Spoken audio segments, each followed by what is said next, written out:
here in the Edges UK studio.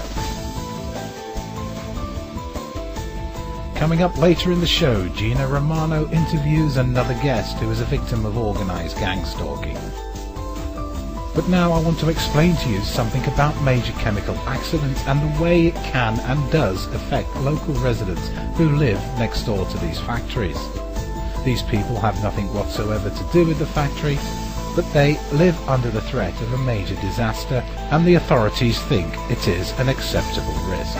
Here is my presentation on chemical plant accidents.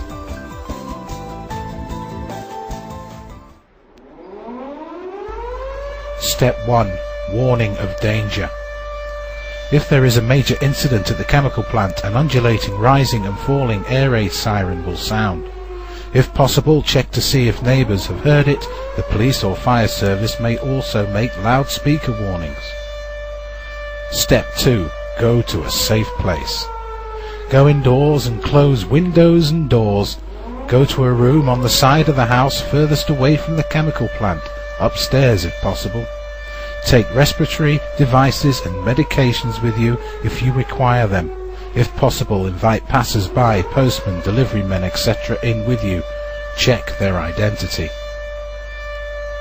Step 3. Make the place safer. Close windows and doors, switch off ventilation fans, gas appliances and air conditioning units. Take your radio with you. Do not light matches or other naked flames. Do not use a room where a ventilated fire is burning, coal, coke or gas. Step 4. Further information. Tune your radio to a local station. Listen for further instructions. Do not telephone the police, fire or ambulance services or the plant unless absolutely necessary. Stay indoors. Do not go sightseeing or leave the house for any reason. Step 5. The all clear. The factory siren will sound a steady note for some minutes. An announcement will be made on local radio. Police loudspeakers may announce the incident is over.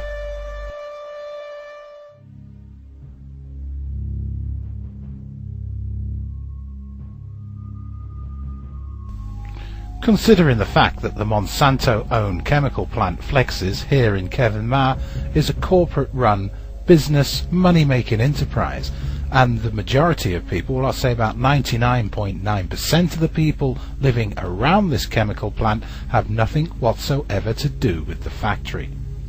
Yet the local councillors, the local members of parliament, emergency services seem to think it's quite acceptable for innocent people who have nothing to do with the factory whatsoever to live under this shroud of danger. The chemical plant here in Kevin comes under the COMA regulations in the UK, which is the control of major accidents, and there are many plants like this.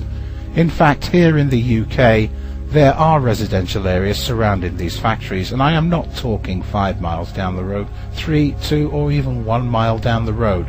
We have residential properties literally on the chemical plant boundary. This of course means any small chemical leaks, and I'm not talking about the major leak, I'm talking about the small leaks they seem to have once or 3 or 4 times every month, will escape the plant boundary and make its way into the local residents' properties.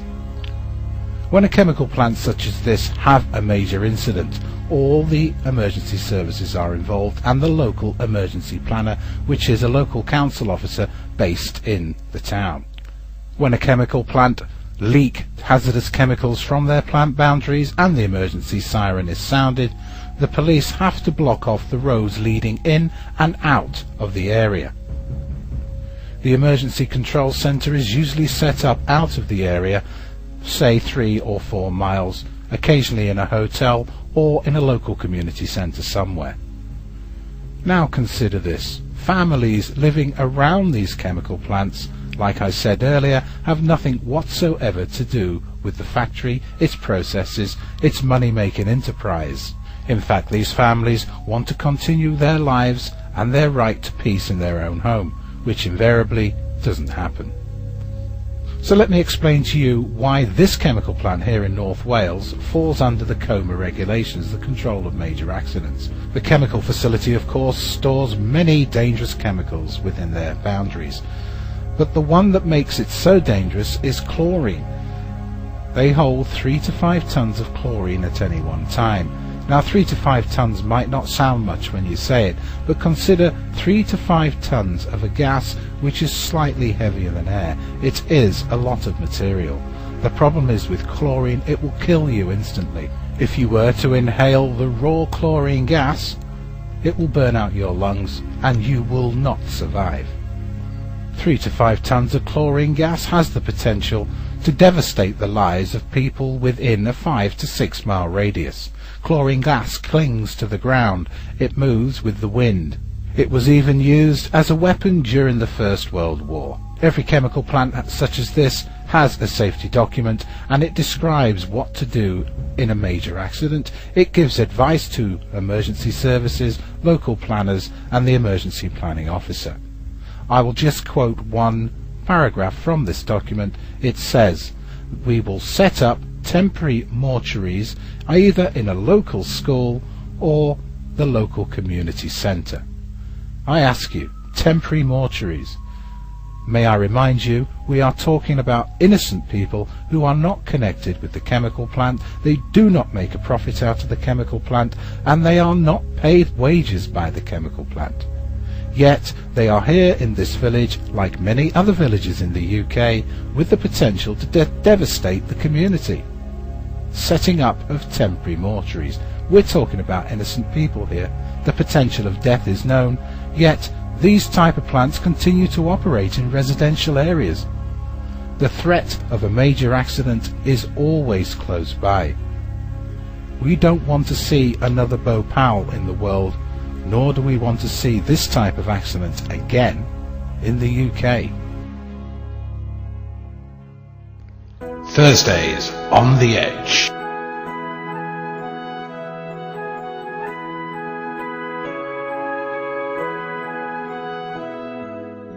When last I walked in a springtime wood, gazed upon bluebells where I stood, I was filled with incredible glee.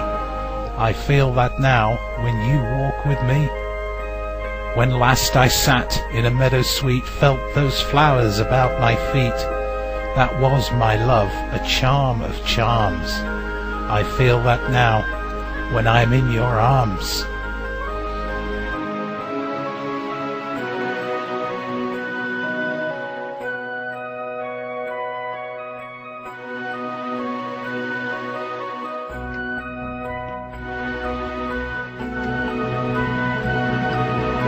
When last I climbed the highest hill, gazed upon water, oh so still, I was filled, my love, with wondrous awe.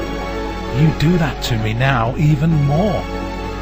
When last I drank from a mountain stream, sucked the purity of its cream, I thought back then I could not taste more, but to me you're pure, just as pure.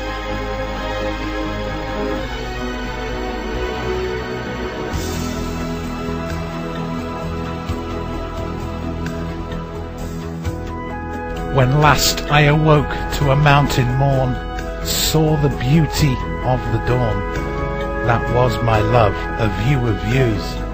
I now can see that beauty in you.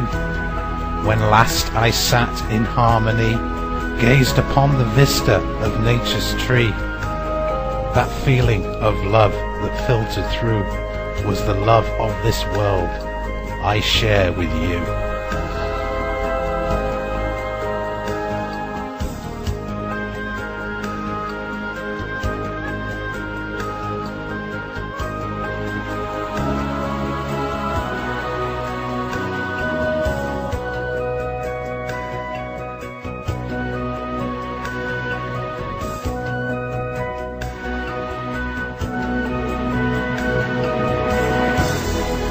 I say to soulmates every